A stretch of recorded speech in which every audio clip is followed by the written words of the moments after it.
Hello po, good morning. Eto, naipon na po yung aking mga videos dito sa mga update. Disclaimer nga lang po pala,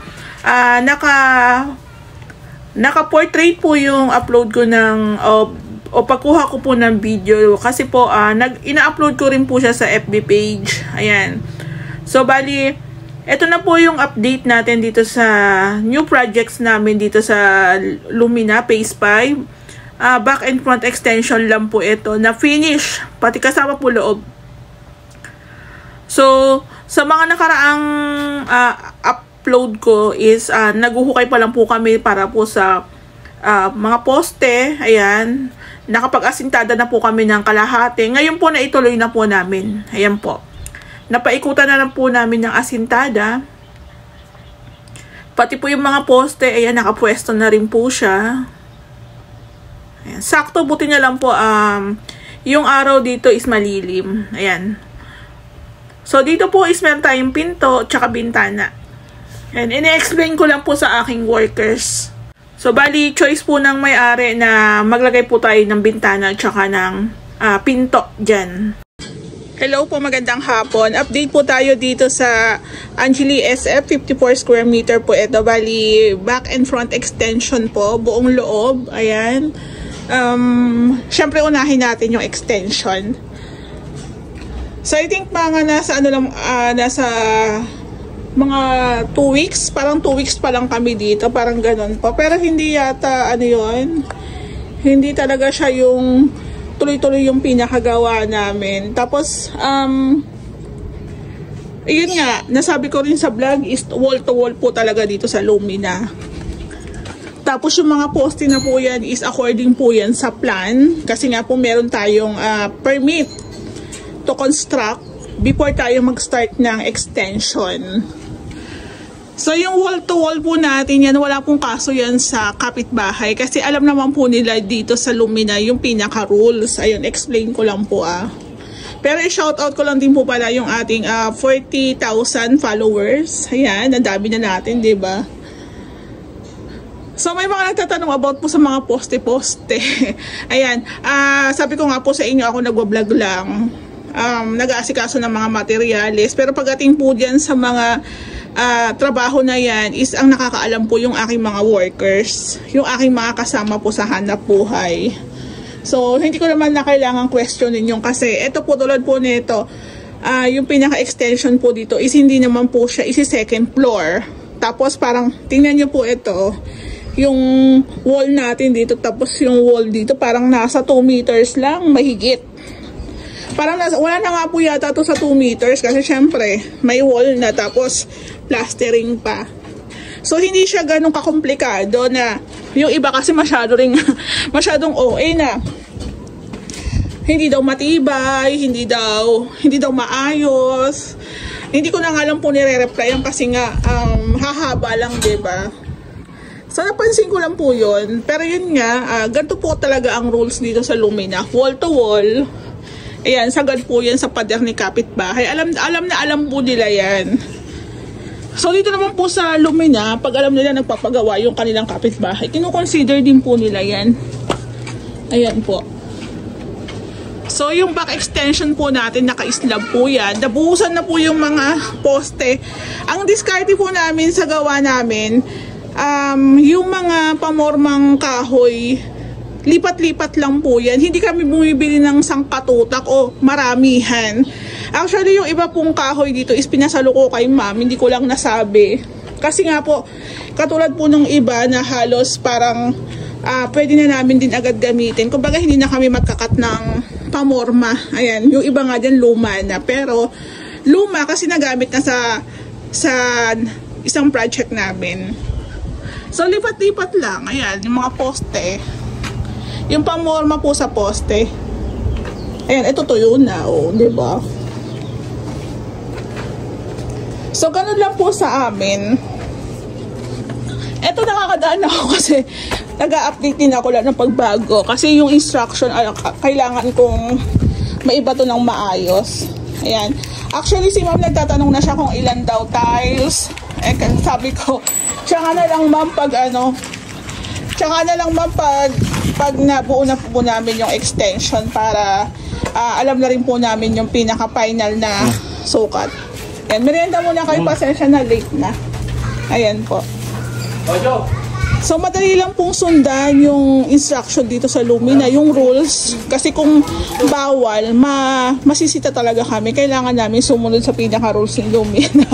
Hindi kami pwedeng gumawa lang basta-basta. Ayan po.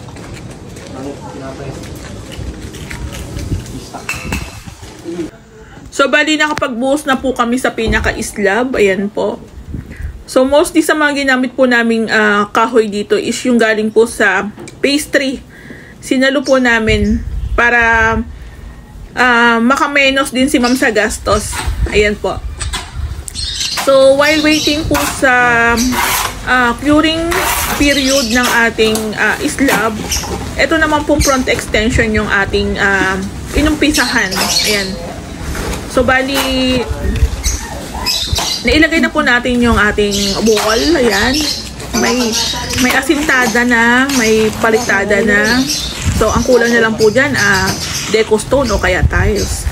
Tapos dito rin po sa kabilang side, ayan. Yung kabilang side, pina-plastering din po namin siya para magandang tingnan, malinis tingnan. Kahit manipis lang po, kasi kahit sabihin mong katalikuran naman na yan ni kapitbahay. PM lang kamo. Maganda lang po kasi siyang tingnan na malinis, lalo na kung si kapitbahay is hindi pa magpapagawa. Ayan po. So, sinasama po namin yan na plasteran kahit manipis lang. So, bali, remind ko lang po kayo ulit, ang pinakataas po ng ating poste dyan is 150. Ayan, 150, sukat po yan ni Lumina. Tapos yung yung pinaka-pader natin dito sa may harapan naman is 75 cm po yan. Kalahati naman po niyan is grills.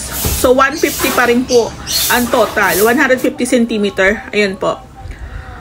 So, meron na rin tayong linya ng kuryente dyan. Ayan, dyan na lang po namin siya pinakain sa may CHB. So, pa-plastering din po natin yung dito sa loob. So, ang plastering natin dito sa loob is smooth finish kasi mamasilyahan siya, diba? Then, pipinturahan. Sa labas po, wrap. Ayan, ito yung ating islab. Waiting po kami sa 3 weeks. 3 weeks po. Okay na daw po yung 3 weeks, sabi nila Ray. Ayan po yung ating mga poste. Okay na. So, while waiting po ulit sa pinaka-islab natin na matuyo, nag-fabricate na po kami ng trusses dito sa may roofing. Ayan. Tama po ba yun? Ayan, ng mga tubular para po sa ating roofing. At the same time, pinahiran din po namin yan ng epoxy primer. So, mas gamit po namin ang epoxy primer gray. Yan. Hello po, magandang hapon. Update po tayo. So, bali, ongoing po yung aming pag-i-install ng roofing dito sa front extension. Bali, itong unity ma'am is finish back and front extension po ito. May pintura, tiles, ceiling, tsaka meron pong kitchen cabinets. Kung mapapansin nyo po, hindi na po insulation foam ang gamit namin. Hardiplex na lang po siya na 1/4. Ayan. Tapos, ito naman po yung ginagamit naming roofing. UPVC roof po ito. Na plastic po ito, PVC. Ayan, makapal po siya. 2.0 po ang kapal neto. Medyo pricey lang po siya compare po sa long span na yero. Pero, bawal po kasi ang yero dito sa may sa Lumina. So, ang allowed lang pong gamitin is ayang PVC roof. Ayan po. Dito rin po sa amin sa Lumina, hindi ka po pwede mag-start ng extension na wala ka pong permit. Ayan, ang laki po ng permit namin. Naka-tarpaulin pa po yan. So, meron tayong inside gutter din dito. Ayan, kung sa amin po kayo magpapagawa, ganito po yung aming pinakagawa dito sa Ray House Makeover. Meron tayong pa-inside gutter na naka-hide. Ayan. So, kung mapapansin nyo, 2x6 lang po yan na tubular. Then, naka-hide yung ating tawag dito, gutter. Gutter stainless na po yan. Tapos, ito nga po is meron po kasing nag-advise sa akin na ma'am, gamitin nyo na lang po Hardiplex instead na heat insulation foam, kasi po katagalan nagiging ano siya para po siyang napupulbos katagalan. So ito, maganda po yung Hardiplex. Kung halimbawa si ma'am ipatuloy niya po yung pag-i-install ng metal spandrel, maganda na rin po ito na at least meron tayong Hardiplex dito sa kanyang front extension. Mas matibay, pang matagalan na rin. Ayan po. So, doon po sa mga nakapollow sa aming page, ayan, pwede nyo pong gayahin. Pwede po kayong kumuha ng ideas. Thank you! So, bali, ito na nga po. Okay na yung ating pinaka-slab. So, natanggal na po namin yung mga pamorma. Ito na nga po. Plastering naman po kami. Ayan, plastering. So, natapos na yung kabilang face. Ito naman pong kabila. So, magtatanggal po tayo dyan. Magkakaroon po tayo ng demolition kasi gusto ng may-ari is open daw po yung kanilang pinaka-kitchen. Ayan. So, ang ganda pong tingnan ng ating Hardiplex na ginawa po namin pinaka-insulation. Ayan po. Naka-plastering na rin po dito sa kabilang side. So, flooring na lang po ang kulang. Ayan, okay na. So, bali, bird type pa lang po yung gawa natin, pero ang ganda na po agad tingnan. Ang linis. Ipapahakot ko lang po yung panambak muna. Ayan. Pero maayos po yung gawa dyan. Hello po, magandang hapon. So, bali, yung ating grills dito sa front extension is matatapos na. Ayan. Etong design na to is si sir po ang nag-send sa amin yan. So, mas okay po yung ganon na yung pinaka-design po ng gate is galing po sa may-ari.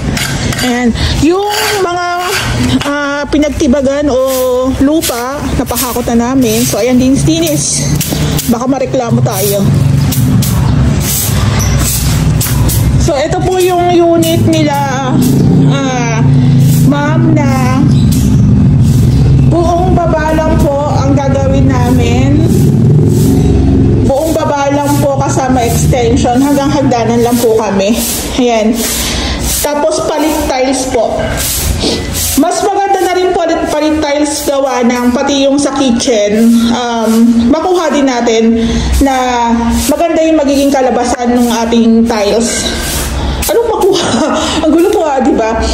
Hindi po, ganito po kasi, may tiles na siya, tapos hindi rin po hindi po si ma'am satisfied dun sa kulay ng tiles. So, ang mangyayari, magpapalit. Bali, ang tiles po sa baba, kasama na po yung sa kitchen. Ayan. So, nabaklas na po yung pinto. Yung bintana, nabaklas na rin. Ayan. So, ito po yung sinasabi ko kay ma'am na i-wall tiles po natin para safe po tayo pagdating sa mga leaks. Ayan. So, nakatibag na rin po. Kahapon, nandito pa yung ating lababo. Sukatan mo pala to. Yung tinatanong ni sir, sukat. Ayan. Kahapon nandiyan pa po yung lababo, tapos si Kuya Bok nagpa-plastering, natapos na po yung plastering. Ayan. Ito po yung sinasabi ko sa inyo, tiwala lang kayo sa amin. Instruction lang po ang kailangan namin sa inyo. Huwag niyo po kaming pangunahan sa gagawin namin kasi alam na po namin yung gagawin namin. Ayan. Marami na po kami nagawa na unit, kaya alam na po namin yan. Siguro suggestion lang, okay na yon. Konting paliwanag lang po nyo, okay na rin yon. Pero pagdating po sa gawa namin, hayaan nyo lang po kami. Kasi meron po kami sariling diskarte. So, bali yung ating pinto, tsaka bintana, ayan, na-welding na, na-install na, i-finish na lang yan. Ayan po. So, ito po, titibagin po natin. Ito gusto ni ma'am open. So, tinatanong ni sir kung anong sukat daw po ng lapad dito. Ayan.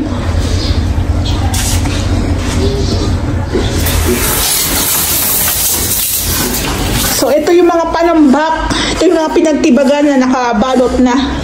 So, hindi na namin tinambak sa labas. Kumbaga, itambak man namin siya. Nakasako. 380. Ha? 380. 380 cm. O, dito sa kabila. Dalawa daw yan eh. Kabilaan. Oo. So, bali magbabago po tayo ng linya ng mga tubo dito. Ganoon naman po yung ginagawa namin sa SF. Binabago po namin yung linya. So, sinusukatan lang po ni Ray muna yung ating, pader. Kasi, request ni Sir kung tatanong niya yung pinakasukat. Ayan po. Yung lababo natin dito, wala na. Papatayin na po natin yung linya dyan. Magpapanibagong linya po tayo dito. Tapos dito po natin, naglagay po kami ng tubo para po yan sa bagsak ng ulan. Dito na rin po natin siya papagabangin. Ayan. Yung isla po kasi flat lang, walang ibang pupuntahan yung tubig, kaya nagalagay na lang po kami ng tubo, floor drain dyan. Ha? 230? 430? 430 tsaka 380.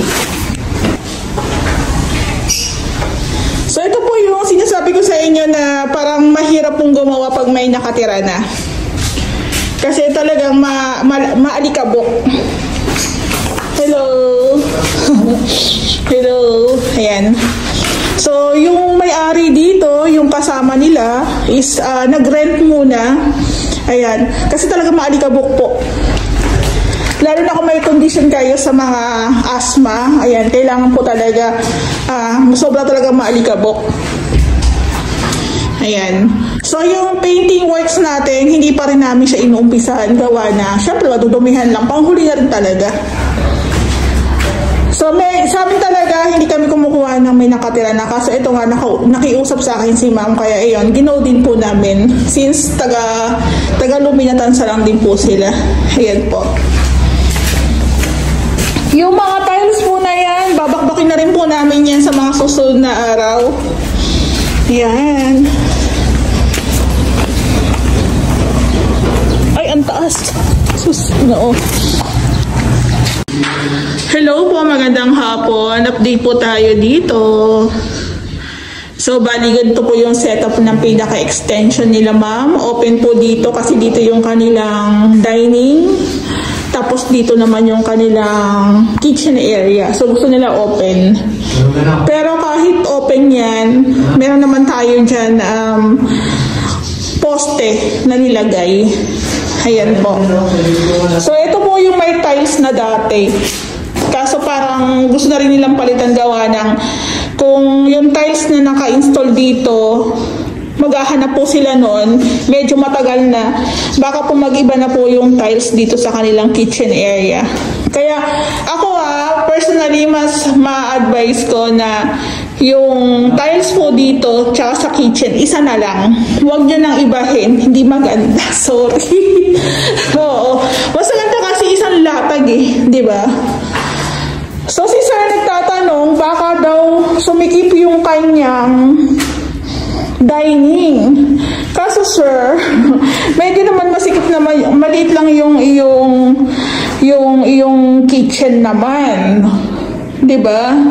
So I think parang masasuggest ko pag napanood nyo tong vlog ko, siguro itong poste natin dito po siguro banda yung ating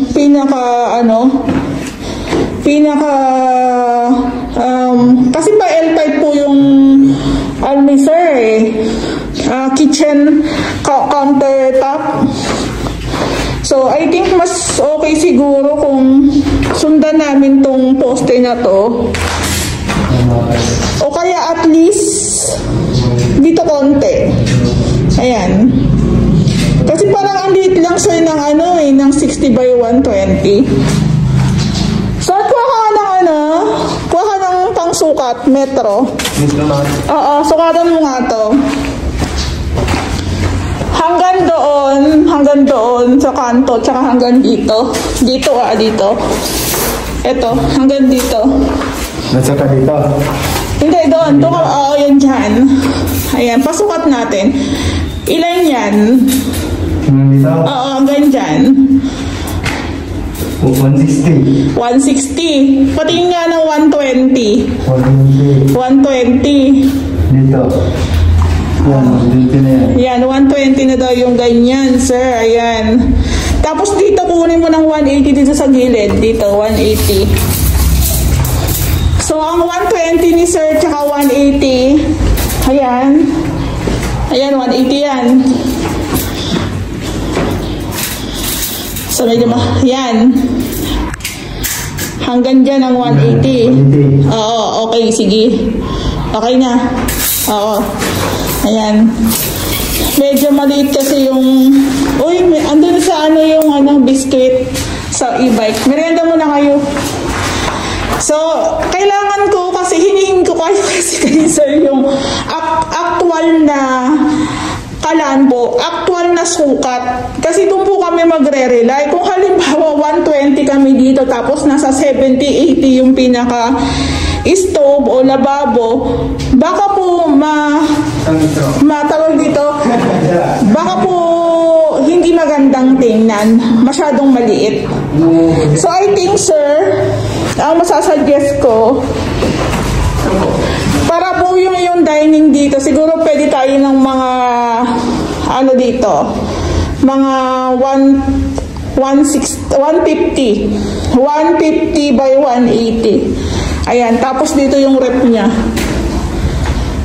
So dito po, dito na siguro yung ano natin, no? 150. Tapos dito po, meron tayong mini cove. Meron tayong mini cove dito. Ayan. So ito po, mas sinasuggest ko po, ma'am, pag napanood niyo po pala to ulit, mas maganda po naka-wall tiles tayo dito. Pag paikot na po yung compute ni Ray. Kasi po meron kayo ditong wallpaper. Wallpaper ba to? Tapos dugtungan pa ng ating slab. Baka po katagalan pag nagka-leaks yung pintura, madumihan lang o kaya yun nga, lumobo yung pintura. Kaya mas suggest ko naka-tiles na lang. Ayan. Tapos itong unit ni ma'am, meron din po tong meron din po tong cove light. Yan, cove light. Kung mapapansin nyo, yung slab ni ma'am dito is bukol-bukol. Ayan, no? So, kaya minsan mapapansin nyo sa gawa namin, lagi silang mga naka-PVC panels. Kasi nga po ganito yung pinaka-slab. Ayan, no? Ito po is meron na rin po siyang pintura. Meron na rin masilya, kaso hindi po maganda yung pagkakagawa. Kaya halata po yung mga bako-bako. Ayan. Ito po yung Angeli SF na hanggang hagdan lang po yung gagawin namin dito. Pinaka-pintura, hagdan. Ito po, inuna na namin yung hagdan. Ayan. Naka-tiles na pero wala pang pintura. Yung pintura, syempre, panghuli na kasi madudumihan lang. Tapos yung bathroom, ito po yung bathroom nila. So, according kay ma'am, naka-PVC rin po ito. So, ihahabol na lang po natin. Inuna po namin yung CR kasi nung nabakasyon po sila, para po may magamit. Ayan. So, nakumpita po ni Ray yung tiles natin dito. Siguro pa-order ko na rin po yun para pwede na rin po kami mag-start dito. So, yun din po talaga ang disadvantage ng natirahan na, may nagawa na. So, meron pa tayong mga tutuklapin na mga wallpaper. Yan. Tuklapin natin to. Diba sayang?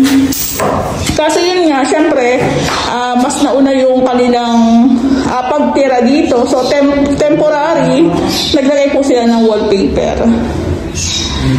Ito, siguro masasuggest ko dito, lagyan rin nila ng tiles.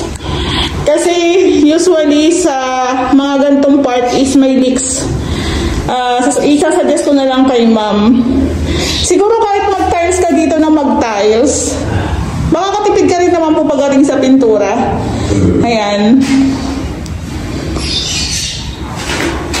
So, bati kanina umaga po, naglista na kami rin ng mga materials na bibilihin na.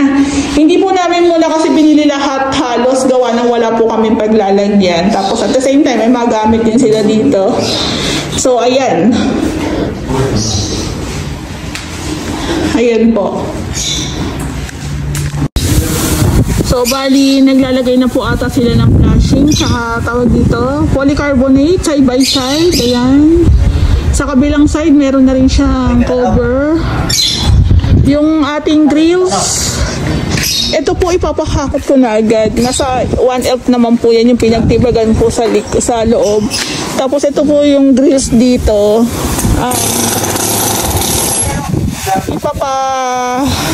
I-install na rin po namin yan sa mga susunod na araw. Tapos dito po, meron na tayong tawag dito, polycarbonate. Ayan.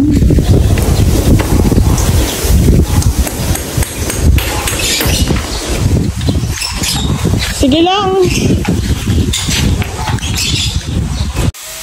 So, bali, before po kami mag-wall tiles, ayan. So, nakagawa na po kami ng lababo ni ma'am. Ayan, yung pinakasukat po ng gusto nila.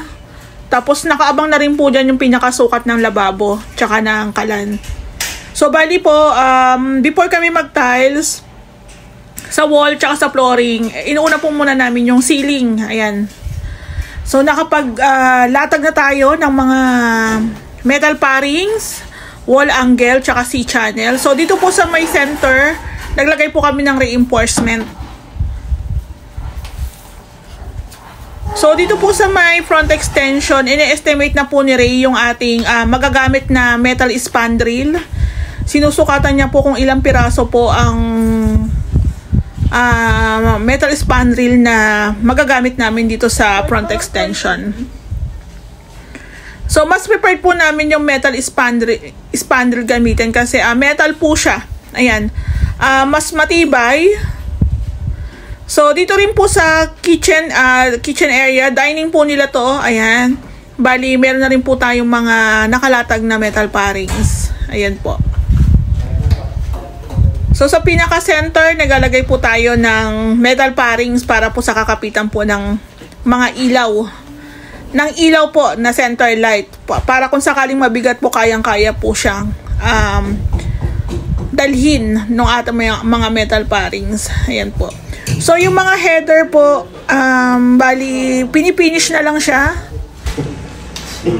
Baba. Nagkatayas pa.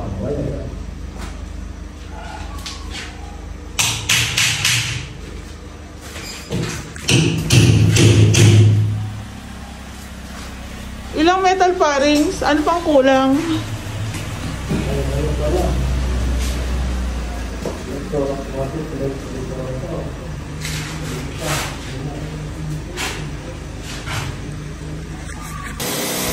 So, bali, ayun nga po, nagpa-add sila, sir. Pinahabaan po nila yung kanilang lababo. Yun nga po kasi, maliit po talaga yung 150 by 180. So, sayang naman po yung space kung hindi po natin magagamit. So, nagpa-add po si sir ng 120. So, bali 180 plus 120, parang nasa ano na po yun, 3 meters. Tapos, dito po, 150 po dito sa may kalan. Ayan. So, sayang din po kasi yung space. Baka pag nagluto kayo dyan, nagugas, wala na po kayong masyadong pagpapatungan, o diba? Okay na rin po yun. Tapos ito po naglagay po tayo ng tubo para po yan sa drain ng tubig po sa pinaka-slab. Ayan. So dito po sa part na may wallpaper, pinapasinsil po namin para pag naglagay po tayo ng tiles dyan, is may kapitan. Ayan. So pati po sa ilalim ng hagdan, ayan o, nasinsil na rin po siya. Then, i-install lang po natin yan ng tiles.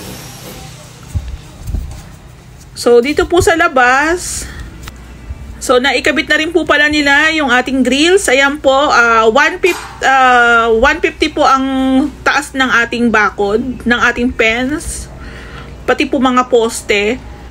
Tapos, ito na nga po, yung mga na-estimate po ni Ray na PVC panels tsaka metal spandrel, na-deliver na rin po siya. So, bali ako po ang nag-order niyan. Ayan. So, sa pinakagawa po ng Ray House Makeover, asikaso rin po talaga namin lahat. Pero yung the rest, mga accessories, sila client po ang, sa kanila po namin ipinapaubaya para makapili rin po talaga sila ng maayos. So, ito po yung ating metal spandrel. Ayan, mas prepared po namin siyang gamitin dito sa may front extension kasi nga po exposed masyado sa init. So, kung metal yan, pang matagalan. So, dun sa mga nagko-comments kung kukupas yan, masisira yan, lahat naman po talaga ng bagay sa mundo is kukupas. Lahat din naman po ng bagay sa mundo is maluluma. Ayan. So, ito po yung update natin. Dito po sa loob, sa ilalim ng hagdan, naka wall tiles na rin po yan. 30 by 60 porcelain na plain white. So, parang pintura lang din ang peg, pero ito is matibay. Ayan. 'Di ba? Kahit mag-leaks dyan sa may likod ni Lumina, sa pader ni Lumina, protektado po yung ating pader dito sa loob kasi nga naka-tiles tayo, naka-wall tiles. Ayan. Same lang po dito sa ating kitchen area. Sa pinaka-back extension, naka-wall tiles din po tayo. Suggested ko na po talaga siya kesa po sa pintura. Alam ko matrabaho ang pintura, matrabaho din po yung pag-i-install ng tiles, pero gusto po kasi namin yung pangmatagalan, 'di ba? So, sila sir po ang pumili ng design na 30 by 60 na may konting mga, ayan o, design. Pero plain white lang din po siya. So, glossy. Glossy siya. So, ang ganda. Mas humaba po yung kitchen. Ibang setup na naman po yan. Tapos, dito po sa labas, continue po yung paglalagay ng polytop. Paglalagay po ng polytop po para po dun sa mga dugtungan, para po masarahan. Ayan. Tapos, tawag dito, papahiran din po natin siya ng epoxy primer. Ayan. Ayan na po, may epoxy primer na po yan. So, maganda rin po yung ganito kasi protection po yun para sa kalawang. Ayan. At the same time, makakapit din po ng maayos yung ating final paint dyan. So, waiting lang kami kung anong color combination po ang gagamitin. Pero kung ganito pong may design ng gate natin, mas maganda, 2 to 3 color combination po. Para po yung pinaka-design po ng gate, ma-emphasize. Makita po natin siya. Maganda po yan.